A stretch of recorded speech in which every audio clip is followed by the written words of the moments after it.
Have you ever received a punishment so extreme, so utterly unforgettable, that even years later, the memory still lingers?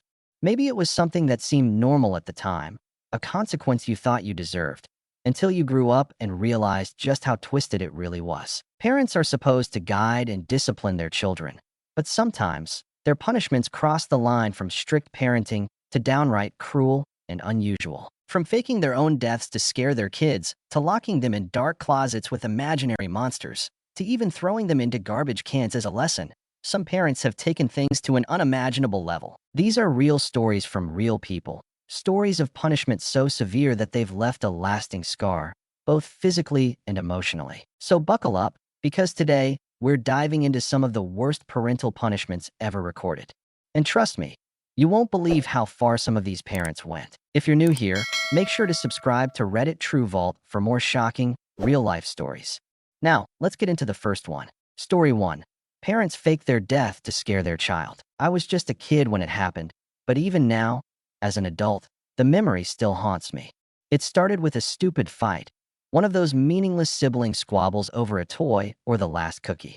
My parents had always told us to get along, to respect each other, but that night, they decided to teach me a lesson in a way I would never forget. It began with yelling. Loud, heated arguing between my mom and dad, something I had never heard before. Their voices thundered through the house, accusations flying back and forth. Then, suddenly, silence. A deafening, gut-wrenching silence. I walked hesitantly into the living room, my tiny heart pounding in my chest. And that's when I saw her. My mom, sprawled out on the floor, motionless. A dark red puddle, blood, seeped from beneath her, staining the wooden floorboards. My dad stood over her, his face blank, his hands shaking. She's gone, he whispered. We have to hide her before someone finds out. I couldn't breathe. My entire body turned cold as he grabbed my arm and dragged me toward her corpse. He told me we had to move her to the bathroom, that we would bury her in the backyard at sunrise. I wanted to scream, but my throat had closed up. Tears burned down my cheeks as I sobbed, pleading with him, begging him to stop. Then, a gasp. My mother's body jerked upright, her eyes wide, her lips curling into a twisted grin. Boo! I shrieked so loud I thought my lungs would burst. I collapsed onto the floor, shaking uncontrollably as my parents laughed. It was just a joke, they said. Now do you see what fighting does to a family? But it wasn't funny. Not to me. That night, I cried myself to sleep, my body curled up into a ball. Even now, I flinch whenever my parents argue. Because deep down, a part of me still wonders, what if, next time, it isn't a joke? But not all punishments come in the form of fear. Sometimes, they come in the form of loss. A harsh, irreversible lesson that reminds you just how quickly something you love can be taken away. Story 2. Mom threw the Xbox into the pool. I love my son. I really do. But that week tested every ounce of patience I had left. It started with small things, him ignoring me when I called for dinner, staying up way past bedtime, refusing to do anything but sit in front of that screen. Then it escalated. He skipped chores, barely spoke to us, and his grades started slipping. I warned him, over and over again, you need to take a break. This isn't healthy. I'm not asking, I'm telling you. But he didn't listen. So, that night, after calling him for dinner for the 5th time and getting nothing but a dismissive grunt in return, I snapped. I stormed into his room, yanked the Xbox's power cord from the wall, and ignored his protests.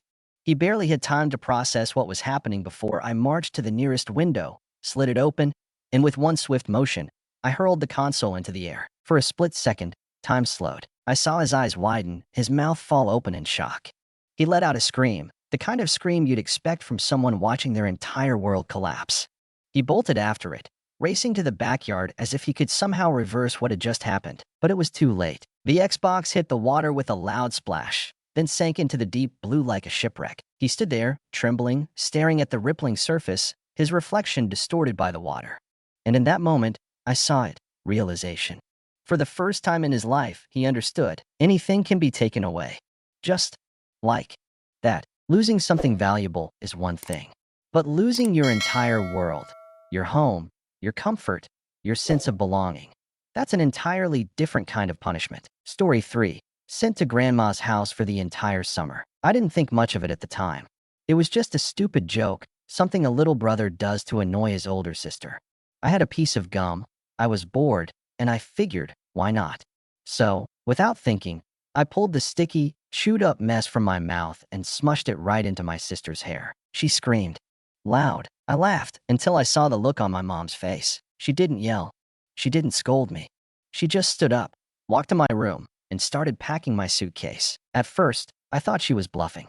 But within an hour, I was sitting in the back seat of the car, clutching my backpack, the only thing she let me bring.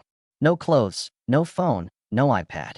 Just a toothbrush and the sinking realization that I had seriously messed up. We drove in silence to my grandmother's house, a place that smelled like old books and lavender, but felt 1,000 miles away from civilization. No Wi-Fi, no TV, no friends. Just me, stuck in a creaky old house with a woman who woke up at 5 a.m. and thought fun meant watching birds from the porch. The first few days, I waited. Waited for my mom to change her mind, to come back and get me. But days turned into weeks, and weeks turned into months. Time crawled. Without the internet, every second felt heavier, slower, unbearable. I had never felt more alone in my life. By the time summer ended, I had learned two things. 1. Gum is a nightmare to get out of hair. And 2. Silence can be the cruelest punishment of all. Sometimes, punishment isn't about taking something away, it's about forcing something upon you. Fear. Trauma. The kind of terror that buries itself deep inside your mind and never really leaves. Story 4. Locked in a dark closet and scared with a killer clown. I was only 10 years old when I saw it happen for the first time. I was staying over at my brother's house for the summer, playing with my nephew, Noah. He was just 6, curious, full of energy, always pushing limits the way little kids do. That day, he knocked over a glass of juice onto the carpet. A simple accident. But his parents? They didn't see it that way. Noah, his dad said, voice dangerously calm. You know what happens to bad kids. Noah's face fell. He didn't beg. He didn't argue. He just started shaking. His mom took him by the wrist and led him down the hallway. I followed, unsure of what was happening, until she opened the hall closet. 5 minutes, she said, pushing him inside. And don't make a sound. Otherwise, Laughing Jack will hear you. My stomach twisted. I had heard the stories before, an old family myth meant to scare kids into obedience. But watching it happen, seeing Noah curled up in that dark, suffocating space, it was different. Too real. Then came the worst part. Knock. A slow, deliberate tap from inside the closet. I will never forget the way Noah screamed. I tried to intervene, but my brother just shook his head. He needs to learn, he said. Maybe he did. But all I could think was, some lessons aren't worth learning. Fear can break a child, but so can hunger. When your own body turns against you, when every breath feels like a countdown to desperation, you realize just how powerless you really are. Top of form. Story 5. Forced to go 48 hours without food just for refusing to eat green beans. It was just one bean. A tiny, harmless, green bean sitting on my plate. But to me, it might as well have been poison. I was 6 years old, a stubborn eater, and I knew what I liked. And what I didn't. No matter how much my parents, Mr. and Mrs. Carter, insisted, I refused to eat it. Just one bite, my mom said. You won't even taste it. But I didn't care, so they made a rule. No green bean, no dinner. No exceptions. I laughed at first. Fine, I won't eat dinner. Then came breakfast. My stomach rumbled, but I stood my ground. No green bean, no breakfast. By lunch, I felt weak, dizzy. I begged for food. My dad shrugged. You know what you have to do. By dinner time, my resolve shattered. My vision blurred, my body trembled. Hunger gnawed at my insides like a wild animal. 48 hours. That's how long it took before I broke. Tears streamed down my face as I reached for the bean, stuffed inside a pancake, to make it easier. I chewed, swallowed, and waited for relief. But all I tasted was defeat. Hunger teaches obedience, but fear teaches silence. And sometimes, the worst punishments aren't just physical. They're the ones that make you feel utterly alone. Story 6. Tied to a chair for scratching her sister. I remember the day it happened like it was yesterday.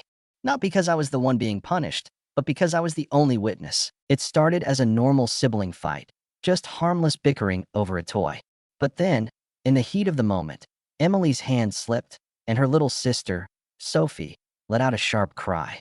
A tiny red scratch bloomed on her arm. It wasn't deep, it wasn't serious. But that didn't matter. Their father, Mr. Harris, snapped. Within minutes, Emily was forced into a chair, her wrists bound together with rough twine. If you can't control your hands, Mr. Harris said, his voice chillingly even, then you won't be using them at all. I watched, frozen, as he loomed over her. And if you ever hurt your sister again. He pulled a pair of rusty tweezers from the drawer and held them up to her face. I'll start with your fingernails. Emily's breath hitched. She didn't fight, didn't argue, just sat there, wrist burning, tears streaming silently down her face. I wanted to speak up, but I didn't, because deep down, I knew I could be next. Fear keeps you in line, but some lessons are taught through pain, not just physical, but the kind that lingers, turning into something you can never escape. Story 7. Forced to smoke an entire pack of cigarettes. I thought I was being cool. I thought I was getting away with it. The first time I lit a cigarette, it wasn't even about the smoke. It was about the rebellion, the rush of breaking a rule, the feeling of control. My friends, Tyler, Josh, and Danny, laughed, patted me on the back, told me I looked like a natural. I felt invincible. Then my dad, Mark, caught me. He didn't yell, didn't even look angry. That was the first red flag. Instead, he sat me down at the kitchen table, placed a full pack of cigarettes in front of me, and said, if you want to smoke so badly, go ahead. But you're going to do it right here, in front of me. I hesitated. He raised an eyebrow. Light one. So I did. The first wasn't bad. The second made my throat raw. The third made my lungs burn. By the fourth, my stomach twisted violently, and before I could stop it, I vomited all over the floor. I looked up at my dad, expecting him to stop. He didn't. You're not done. I never touched a cigarette again. Some punishments leave scars on your body. Others leave scars on your mind. And sometimes, they do both. Story 8. Standing on tiptoes surrounded by thumbtacks. I was a new teacher, fresh out of college, still believing I could change the world. But nothing in my training prepared me for what I saw that day. His name was Lucas, just a kid, maybe 10 or 11 at most. His father, Mr. Caldwell, had been called in for a meeting about his grades, and I still remember the cold detachment in the man's voice when he spoke. He needs to learn discipline, Mr. Caldwell said. At home, we have a system for that. I didn't understand what he meant until later that afternoon. I was walking past the hallway when I saw him, face pressed against the wall, body trembling. Lucas was standing on his tiptoes, his heels hovering just above the ground. Surrounding his feet were tiny, silver glints of metal. Thumbtacks, I gasped, stepping forward. But before I could reach him, his legs gave out. He stumbled, and the sharp pins sank into his skin. He didn't scream, just clenched his jaw, eyes glassy with unshed tears. I reported it. Of course I did. But I never found out what happened after. All I know is that, for the rest of the year, Lucas never, not once, let his heels touch the ground when he stood. Pain teaches obedience. Fear teaches silence. But some lessons are designed to make you feel worthless, like garbage. Story 9. Thrown into a trash can and nearly crushed by a garbage truck. My name is Jake, and I will never forget the day my dad decided that I was nothing more than garbage. I was 13 years old when it happened, old enough to understand responsibility, but still just a kid. My parents had one rule. When you're watching your little brother, you don't take your eyes off him. Not for a second. But that day, exhaustion won. I had been up all night studying for a test, and after hours of chasing Max, my 4-year-old tornado of a brother, my eyelids grew heavy. I thought just 5 minutes. I woke up to the smell of burning plastic. My stomach dropped as I sprinted to the bathroom, only to find Max sitting on the floor, lighter in hand, flames licking at the shower curtain. My hands trembled as I smothered the fire, my heart pounding in my ears. Then my parents came home. They didn't ask what happened. They didn't care that I was the one who put out the fire. All they saw was the lighter in my hand. Without a word, my dad grabbed my arm, dragged me outside, and heaved me into the trash can like I was nothing. I barely had time to process what was happening before I heard it. The deep, mechanical roar of the garbage truck rounding the corner. Panic flooded my body. The bin was too high, the plastic too slippery. My hands scrambled for grip as the truck got closer, closer, seconds away from swallowing me whole. At the last moment, I caught the edge and threw myself over, collapsing onto the pavement. My dad just stood there, arms crossed. Next time, he said, you'll learn. Parents are supposed to teach, to protect, to guide. But where is the line between discipline and cruelty? We've just explored some of the most extreme punishments real people have endured. Locked in closets with imaginary killers, starved for days over a single bite of food, forced to smoke until their bodies rejected it.